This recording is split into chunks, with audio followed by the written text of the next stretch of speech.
C'est vous? Ah ouais, vous voilà? Ah bah c'est vous. Et ben aujourd'hui, qu'est-ce qu'on fait? Aujourd'hui, on va nettoyer. La dernière fois, on a tout démonté et ben maintenant, le moteur de la 500, avant de pouvoir remplacer roulement, joint, etc., bah, faut nettoyer les pièces et puis les contrôler. Et ben, on va se faire un petit peu de nettoyage. Vous savez faire du nettoyage? L'idéal, c'est d'avoir ça. Maintenant, tout le monde n'a pas ça. Si vous n'avez pas ça, bah, vous pouvez faire avec de l'essence, avec du white spirit, avec des choses comme ça. L'idéal, c'est quand même, c'est vrai que c'est impeccable quand même d'avoir ce genre d'outils pour pouvoir nettoyer ces pièces. Alors, qu'est-ce qu'on se prend? Qu'est-ce qu'on se prend? On va se prendre la cloche d'embrayage. Allez, on va commencer par une bricole. Hop, c'est parti. Viens avec moi.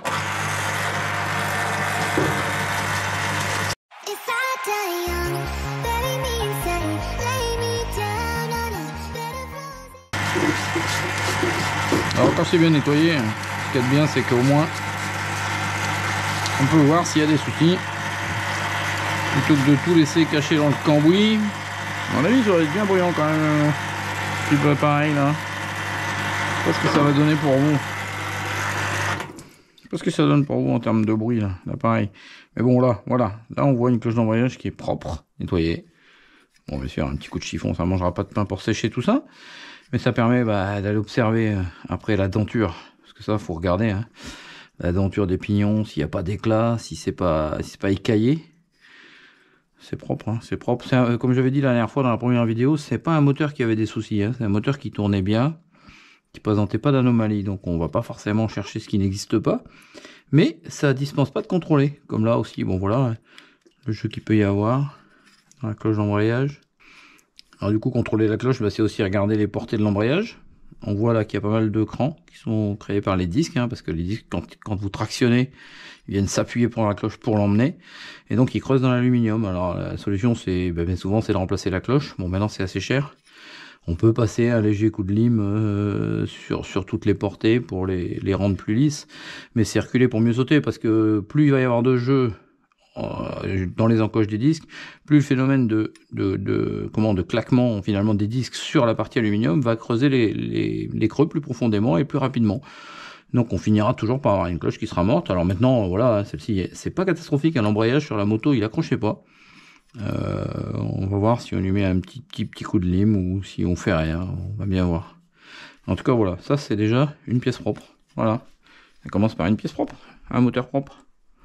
Le vélo, pièce maîtresse aussi de notre moteur. Alors je suis pas trop pour dégraisser trop parce que faut quand même le laisser huiler, pas l'oxyder. On va essayer d'observer s'il y a des anomalies visibles, on va dire, sur le banquin. Une pièce qui est assez propre. Hein.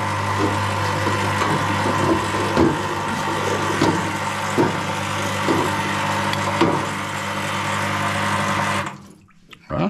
Bon, c'est pas une pièce qui est sale. Hein. Le vilebrequin, il est côté huile et mélange, enfin essence huile, mélange de temps. C'est pas l'endroit où ça salit le plus. Donc qu'est-ce qu'on regarde sur le vilebrequin? Forcément, s'il n'y a pas de choc anormal, là on voit qu'il y a eu un petit impact. Alors s'il ne doit pas dater d'aujourd'hui, parce qu'il n'y avait pas de pièces abîmées dans le moteur au démontage. Voir effectivement les tôles, hein, parce qu'ils sont tôlés, les vilebrequins de 500 d'origine, et voir si effectivement les tôles autour des masses ne bougent pas, si elles ne sont pas déformées, parce que ça peut être problématique. Les portées de roulement, portée de joint forcément.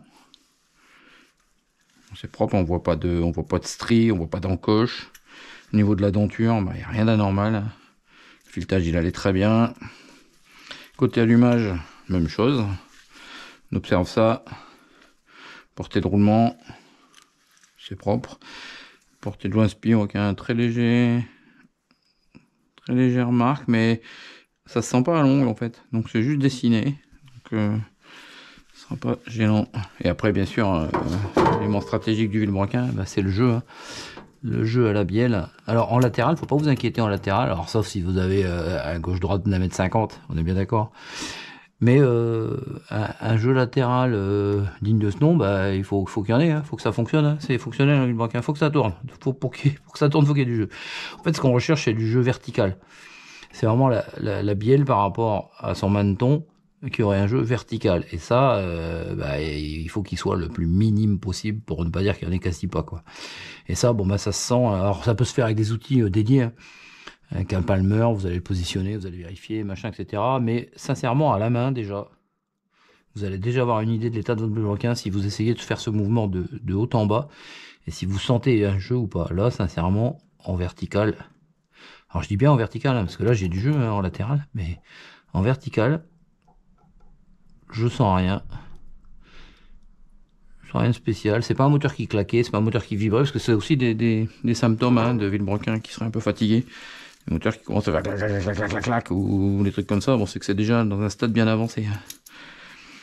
Donc bah voilà pour le vélo. On n'oublie pas de le ruiler, hein, parce que là on l'a dégraissé. Et si vous remontez pas le moteur prochainement, ou tout au moins dans les jours qui suivent, bah ça va s'oxyder et ce serait vraiment dommage. Surtout que là c'est une belle pièce, elle est propre. On va pas partir là-dedans. Et bah voilà pour le vélo. Alors, la noix d'embrayage. Eh oui, deuxième partie de l'embrayage, aussi bien dégueulasse. Qu'est-ce qu'on regarde là-dessus? Bah déjà on nettoie, on va par là.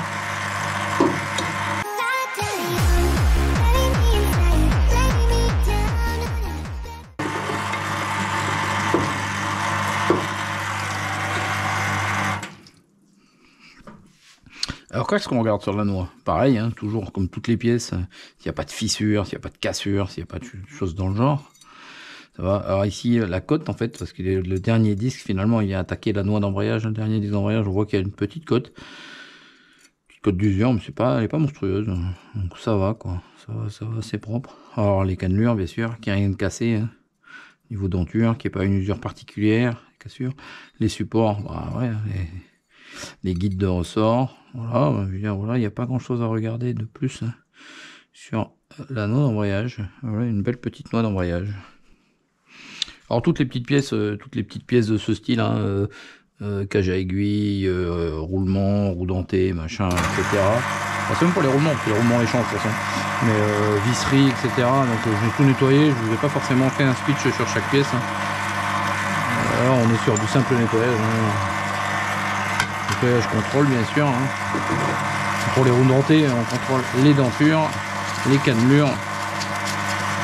Et c'est tout, hein. Il n'y a pas 15 000 choses à regarder là-dessus. Hein. Système de kick. Système de kick complet, pareil, nettoyage. Ah oui, voilà, petite rondelle, tac, on perd rien. Le ressort. L'autre ressort, la bague. Le pignon. Une rondelle aussi de ce côté-là. De toute façon, on vérifiera dans la vue éclatée. Pour le montage, c'est toujours intéressant de regarder les vues éclatées parce que c'est pas parce que vous avez démonté le moteur qu'il faut forcément le remonter de la même façon. Si c'est pas vous qui l'avez eu neuf, il peut avoir été ouvert par quelqu'un d'autre et finalement ne pas avoir été remonté toujours pile poil comme il faut. Surtout pour ce genre de petites rondelles. Personnellement, j'ai déjà eu le tour de retrouver les rondelles au mauvais endroit ou alors même manquantes. Et ça, on s'en aperçoit en vérifiant sur les vues éclatées. On trouve facilement sur internet, hein, vous trouvez ça, mais alors hyper facilement sur le net.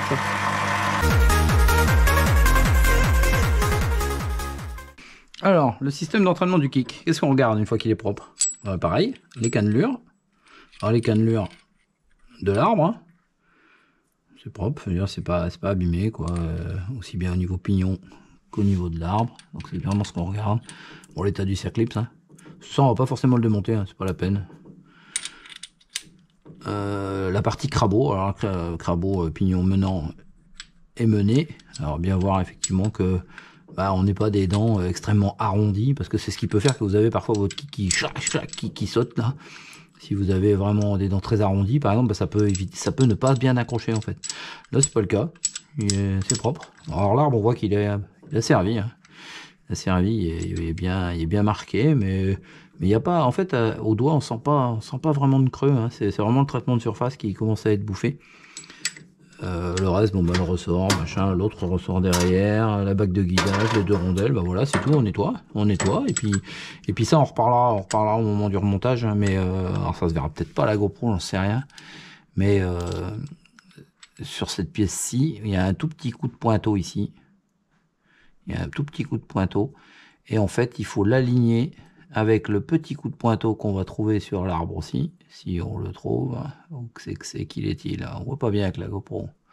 Essayez de vous regarder ça avec la GoPro, parce qu'en fait c'est important de l'aligner, parce que s'il n'est pas aligné entre le pignon d'arbre et le pignon comme ça là, et ben en fait ça veut dire que le positionnement de votre kick il peut être différent de celui qui a été prévu, et puis vous pouvez vous retrouver avec votre kick qui finalement va venir, une fois rabattu, soit toucher le pot d'échappement, soit le cadre, en fait est entre deux positions et que vous n'arrivez pas à le régler en jouant sur l'écran qui sont en extrémité.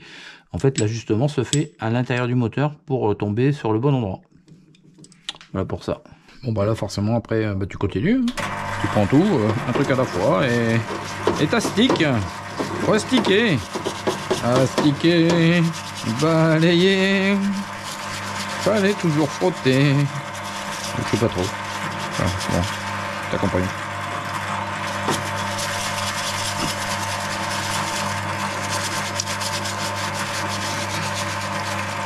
Alors toutes les pièces vont y passer, hein, chacune. Nettoyage, contrôle.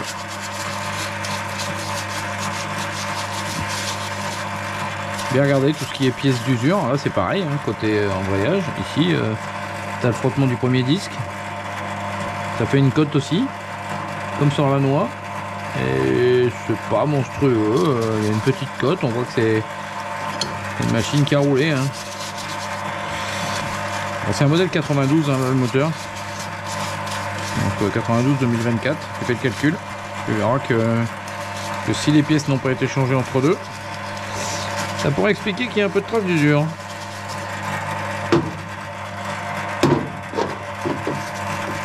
Butée d'embrayage.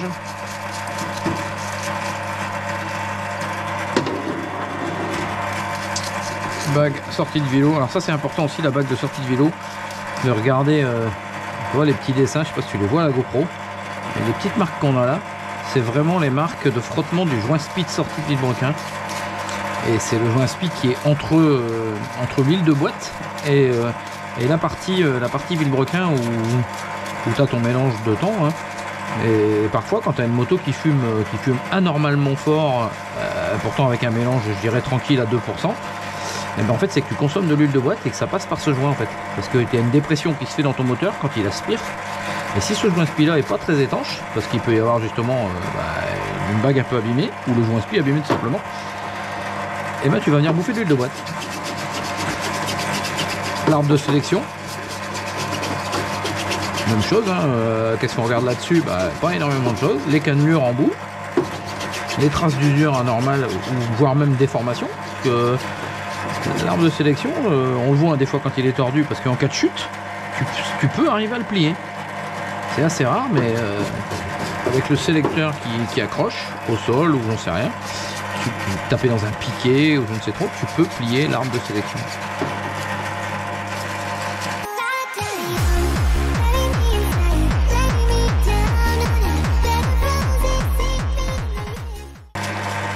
L'embrayage patinait pas ni rien sur cette machine, parce que c'est pareil, les ressorts d'embrayage ça se contrôle.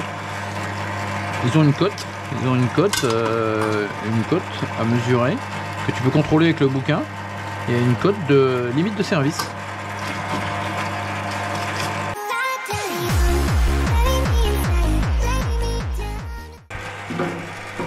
Qu'est-ce qu'on se fait? Et si on se faisait la boîte de vitesse? Ah, un élément important aussi la boîte de vitesse. Alors, bouge pas de là toi. Hein.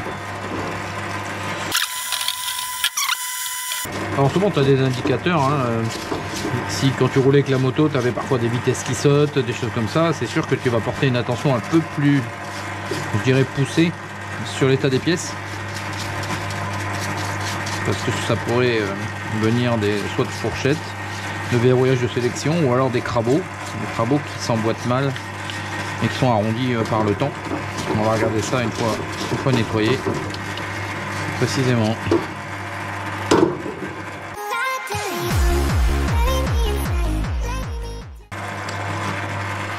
Alors, on éteint le bazar. Qu'est-ce qu'on voit? Bah déjà, pareil hein, que pour le vélo, etc. Les portées de roulement. Portées de roulement, bah, c'est propre. Hein, on voit que n'y a pas de marque spécifique. Hein. Cannelure, on est bien. Alors, les roulements, enfin les pignons, pardon, bah, les dentures forcément. Les dentures, pas de cassure, pas écaillé, pas des morceaux qui manquent, des traitements, parce qu'on sait jamais, hein, qu'il y aurait eu un petit quelque chose serait passé dans la boîte. Donc on contrôle tous les pignons, toutes les dents.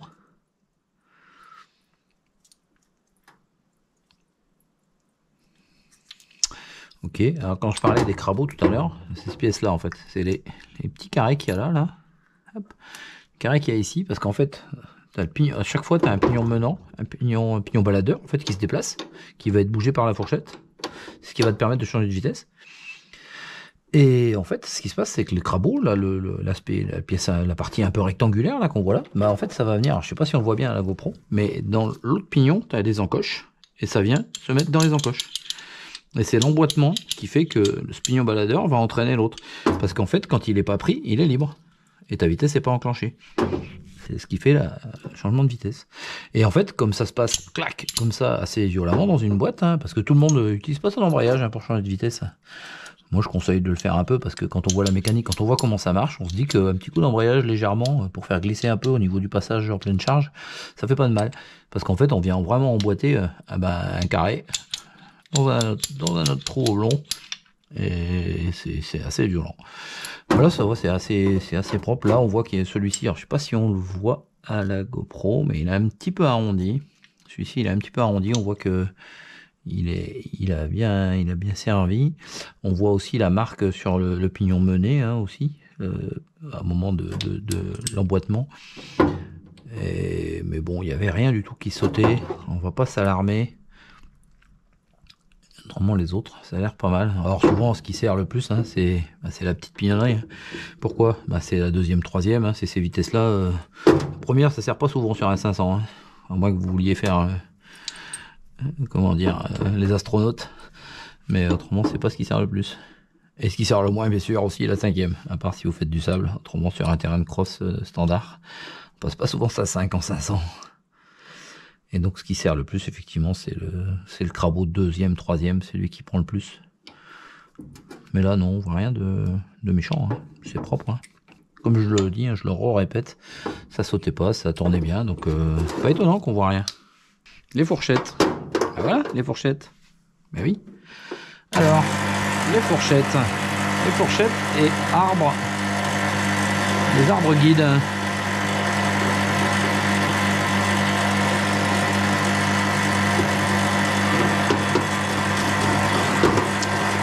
Alors pareil, hein, les soucis de boîte de vitesse qui sautent et compagnie, il ne faut pas forcément accuser les pignons, hein, les pignons qui s'emboîtent les uns dans les autres, parce que c'est souvent pas eux l'origine du problème. C'est souvent une sélection qui se fait mal, ou une fourchette qui emboîte mal le pignon. Et en fait les crabaux qui dégagent sur des pignons, c'est souvent une conséquence d'un problème de positionnement dû à la fourchette, où on maintient en position par le barillet de sélection.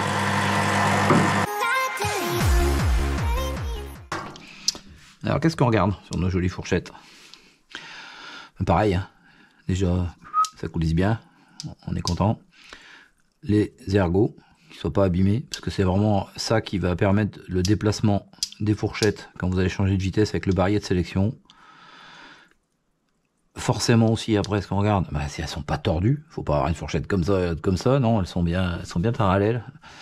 Et puis les surfaces, les portées en fait, hein, finalement, c'est ce qui va permettre le déplacement des pignons. Ce qu'on a dit tout à l'heure, on vient dans l'encoche, et hop, clac, clac, on déplace les pignons. Et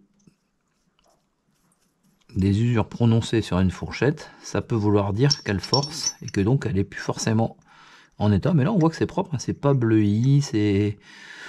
Comme je disais tout à l'heure, hein, c'est un moteur de 92, hein, faut pas vouloir qu'il soit neuf. Mais il n'y a rien de suspect.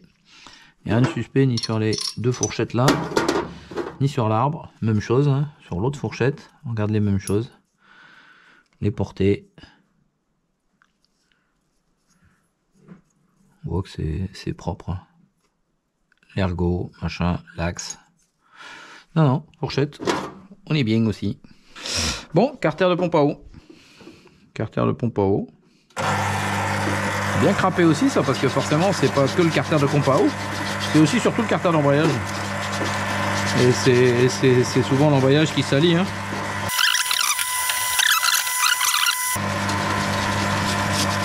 Alors sur les 500, ça comprime tellement. Et puis il y a tellement de gens qui ont un peu de mal à les mettre en route, que le kick il sert souvent. Et un truc à vérifier, c'est sur ce carter là, c'est qu'il n'y ait pas de fissure. Parce qu'il y a des casses. Il y a des casses au niveau du carter à la commande de kick. Parce qu'il y a un gros effort qui est fait quand même pour la mise en route.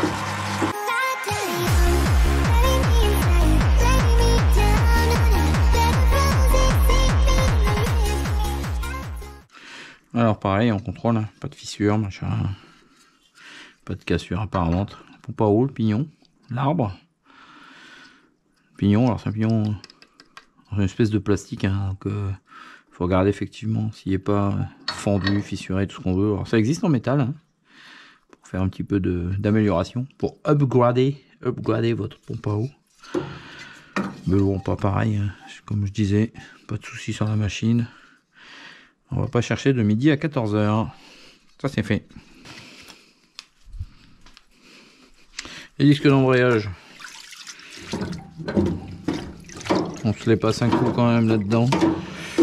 Mais sans plus, parce que tendance à les laisser un peu, comment dire, gras. Parce qu'un embrayage ça se monte jamais sec. Et d'abord ça se fait tremper, hein, quand vous avez un embrayage neuf. Quand vous l'achetez tout neuf, avec les disques lisses, disques garnis, il faut le mettre trempé dans l'huile en fait. En fait, il faut que les garnitures s'imprègnent de l'huile pour éviter au premier démarrage, finalement de démarrer avec un embrayage comme si c'était un embrayage à sec. Et pourquoi pas de brûler les disques alors qu'ils sont tout neufs. Système de sélection. Alors là on est dans la petite pièce. Là on est dans la petite pièce. Alors c'est des petits cliquets, hein, finalement, hein, c'est un verrouillage. Hein. Le principe c'est de verrouiller une vitesse quand vous l'avez passée. Donc il y a des petits cliquets, clac clac, avec des petits poussoirs, avec des ressorts. Pour maintenir en position. Et rapport, alors, moi je démonte tout parce que je sais comment ça se remet. Maintenant si vous avez des doutes, vous essayez de maintenir les choses en place. Mais c'est pas très compliqué, hein. Il n'y a pas 15 000 façons de le monter. Quand on le remonte, de toute façon si c'est pas dans le bon sens ça marche pas. Donc c'est assez simple. Donc là, voilà, ici petit. Petit. Hop, tac, tac, et voilà.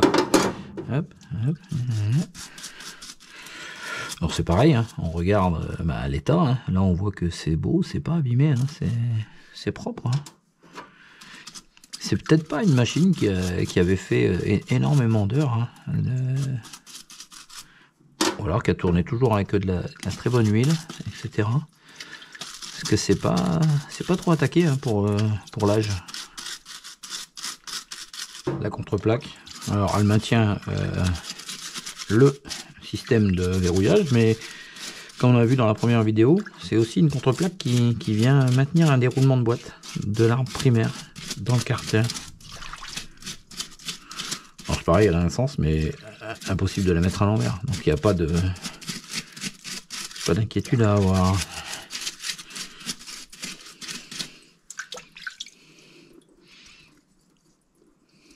C'est pas déformé, on est pas mal aussi avec ça.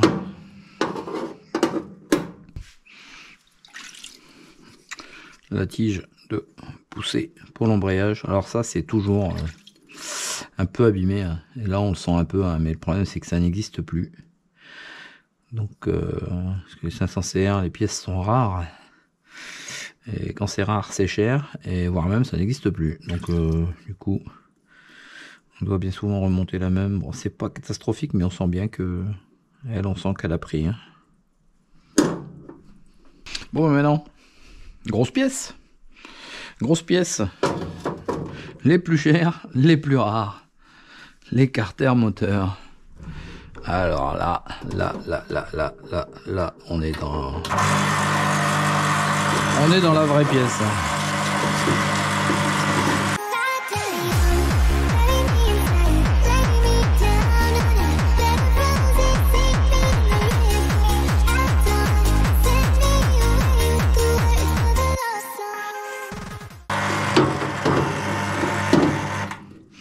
Pas mal là. c'est pas mal là quand même. Alors on voit que ça c'est pas d'origine, je t'avais dit dans la première vidéo, mais la fixation de ce roulement là, normalement d'origine chez Honda, c'est des petites vis fraisées cruciformes. Là ils nous ont mis des scies en creux, mais c'est pas forcément plus mal parce que les crucis sont pas toujours faciles à sortir, surtout que c'est monté collé. C'est monté avec une petite pointe de loctite. Parce qu'on se doute bien que si ça se dessert, ça ferait un peu de dégâts. Alors pareil, Carter. Bah, Carter, les observations, elles sont surtout mécaniques. Quand je parle mécanique, je veux dire fissures, cassures, plan de joint qui serait abîmé.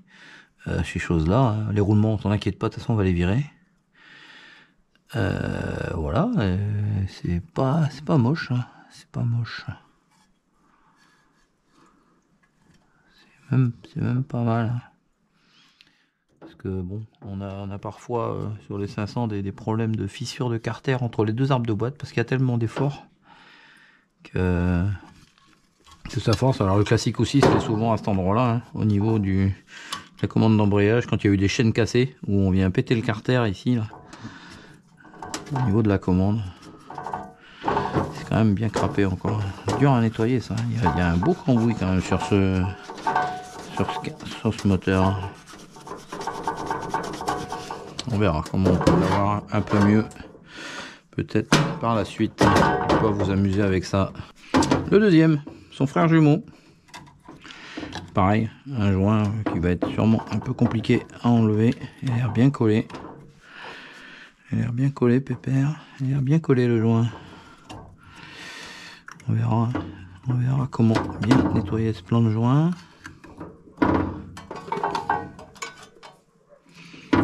Parce que bien évidemment, c'est une surface qui doit être complètement propre. Là, le barillet de sélection, tac, tac. Ouais. Ça tourne bien. Alors, le verrouillage, on l'entend bien, hein, que ça claque. Hein. Il se fait bien ici. Et bien ici, le verrouillage claque. Le ressort est bien costaud, hein, donc il est bien efficace. Allez, on se le nettoie.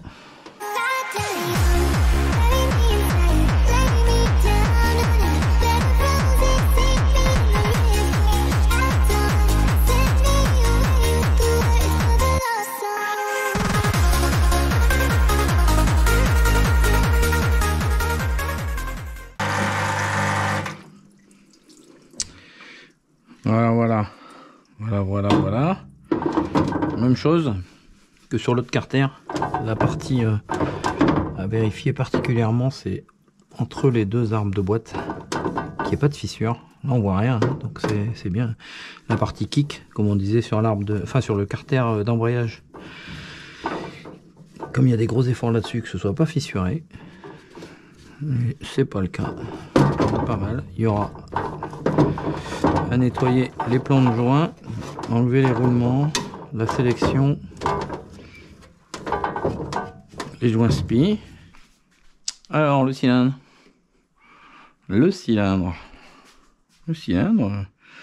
il est tout beau tout propre ce cylindre. On va lui faire quoi? On va lui faire un petit nettoyage aussi.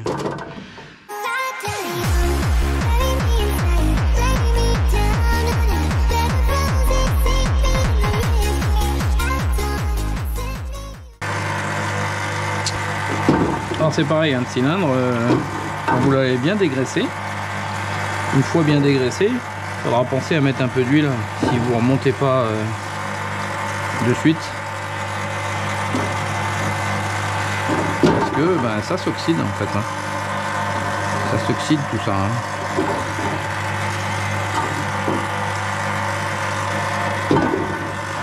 Le but du nettoyage, c'est pas d'avoir des pièces qui sont moins bien après qu'avant. Forcément, on va dire que ça ira. C'est quand même une grosse bête, hein, le 500, il n'y a pas à dire. Hein. Ça, c'est un cylindre, quand vous l'avez dans les mains, c'est pas une 125. Je peux vous le dire. Les pièces d'à côté, forcément, comme le kick. Est-ce que vous avez pu démonter? qui nécessite d'être nettoyé. Profitez, vous êtes en train. On va pas tout ressortir après.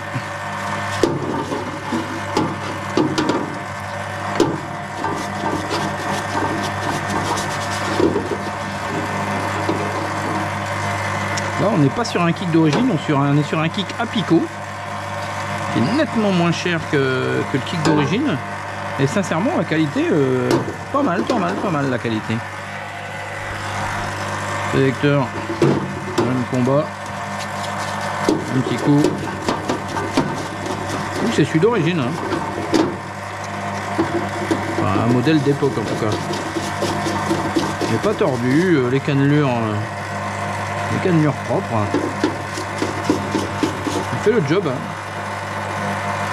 Il fait le job ce petit sélecteur. De toute façon, à 500, tu mets la 3 et tu touches plus à rien. Je sais même pas pourquoi ils ont mis un sélecteur. Voilà. Voilà, on a fait le tour des pièces à nettoyer, les pièces principales.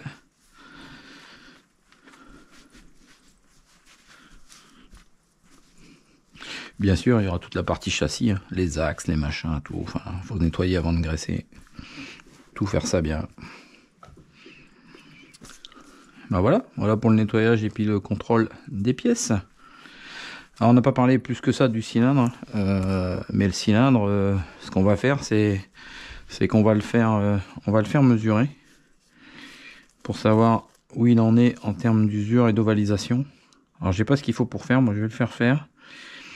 Et parce que le but c'est de réassocier un piston adapté à l'usure du cylindre, hein, donc pour respecter le jeu cylindre-piston, le meilleur pour le fonctionnement, la performance on va dire, mais aussi la fiabilité. Pas assez de jeu, alors risque de serrer, trop de jeu, usure prématurée et puis forcément une perte de compression, une perte de puissance quoi. Voilà qui est prêt. Il ne restera plus qu'à faire les plans de joint, démonter les roulements, les joints spi, remplacer toutes les pièces d'usure. Et puis après, on fera le remontage dans une partie 3. A bientôt, on n'oublie pas de s'abonner.